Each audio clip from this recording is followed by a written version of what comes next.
silipin natin.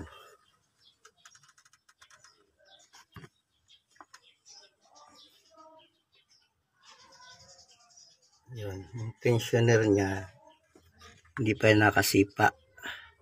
So kailangan pipitikin natin kunti yung makina para pagsipa ng kadena lalaglag yung hook.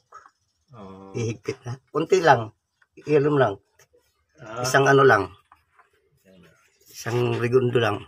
Ngayon ikakrank ko yung engine ng konti para yung hook ng tensioner mag-release para mag-tension yung kadena. There we go.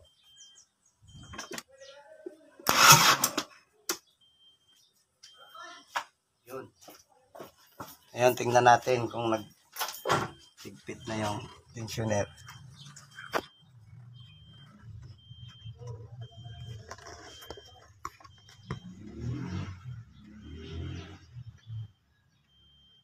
Ayun, sumipa na nga.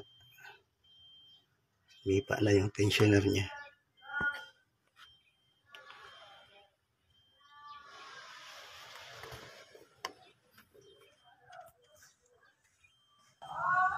Ayun, ikutin natin yung puliya, yung malambot.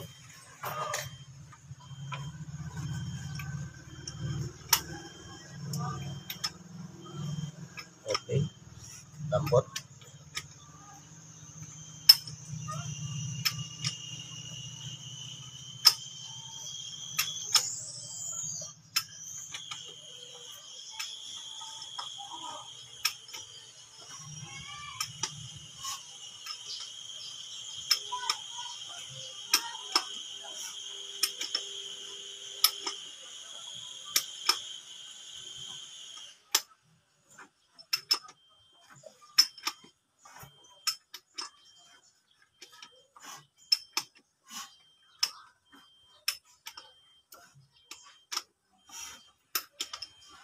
Okay.